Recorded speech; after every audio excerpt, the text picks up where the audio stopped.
All ages sitting by the windows. If you're going to stick your hands out of this boat throughout this hour, do me a favor. Let's get it out of our systems here and now. Trust me, there's no gators here, guys. I've been coming out here 42 years. I got the place wild, trust me. I know this place just like you know your own bedroom. Every nook and cranny. Not all of it. It's a big place. Now, I want to tell you this. When my grandfather brought me out here, I'm not giving you my whole life story. He was a half-breed Native American. I was very fortunate before he passed away on me to spend 15 years with that man out here. He never taught me anything, really. He showed me. When we stopped in his airboat that first morning right here, and if y'all happen to be from the South U.S., you kind of speak with a southern drawl like this, I'm not making fun of you. My grandpa had one, I picked one up from the man. And we stopped right here, and he does something unusual. And before we came out here, my dad woke me up 12 o'clock at night. He said, "Boy, you going out there with Grandpa tomorrow?" "Yes, sir. I'm turning 6. "You knew that was going to happen 100 years ago. He goes, "Well, I'm not that old, but yes. In our family, when you're 6, you're going out there to grab one of those birds by the beak." He said, "Be careful." He said, "But that's not what I'm worried about. Have you ever seen your grandpa's airboat?" I said, "No, Daddy, I haven't." He said, "It took your grandpa a total of almost 3 hours to build that whole boat." It's made out of plywood, and the only thing holding that boat together is a couple of nails and some paint. So be very careful. And he wasn't concerned about it. He said, "Listen, something about Grandpa you don't know. When you get out there, you're going to see a side of him you've never met before." I love my dad very much. I love your grandpa. He's my dad. I have no choice in that. But your grandpa's not right up here, boy. I'm telling you that. And I said, "Well, what do you mean?" He said, "Well, Grandpa suffers from some mental illness." And my dad really, sincerely believed that he causes him to hear voices from things that can't speak to anyone. So if he gets out there and tells you about how to learn about the birds, listen to him. But anything else, promise me you won't pay attention. I said, "Fine." I blew it off. We get out here, he stops his airboat, he does this. This isn't too unusual. Sticks his whole arm in the water.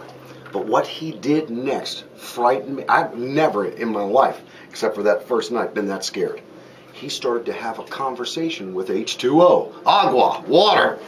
And this is how it went. I'm going to quote him. "Excuse me, Mr. Water, any gators out here today?" "Uh-huh. Mm-hmm. I'll see. Mind telling me where they are, please, sir?" "Well, thank you kindly. I'll let my grandson Rick know." He pulled his arm out of the water. I'm crying like a baby. I don't know what a lunatic is, but I know I'm stuck in the boat with one. And he told me I needed to learn the alphabet. There's a lot more than 26 letters. Over the next 15 years, I would learn to read 2002 signs. He would point and say, "Pay attention," and tell me what you're learning. And I would spend that time pretty much on only about 4 or 5 signs, tops a day, trying to figure out. And I asked him, "What does the water tell you?" He said, "When I touch that water instantly, it tells me where every single alligator is out here, or even if I'll see one." You gotta admit, that does sound crazy, doesn't it? Guys, it's common sense. Touch the water again. It's telling you something. It really is.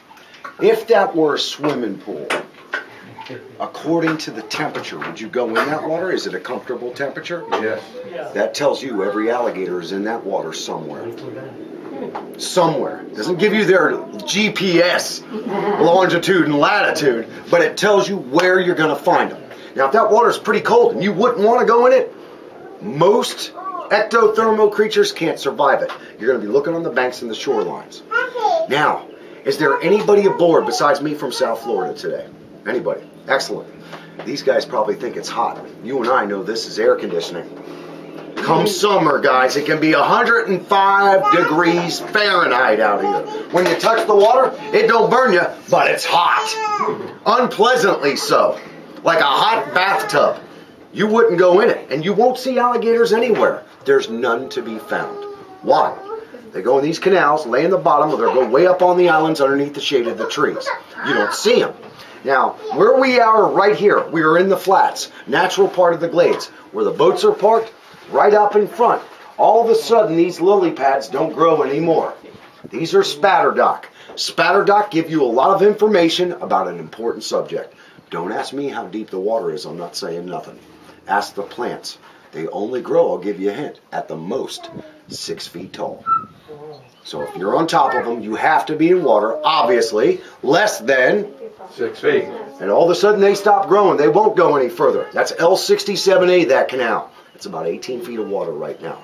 I haven't swam in it in a while, so I'm not sure now. But we're losing a lot of water out here this year. That being said, from these plants, you get over 23 different signs they can tell you. Let's get out of here. And as soon as I get in this canal, I want you to look 5 miles north of it, straight down. You people on the right.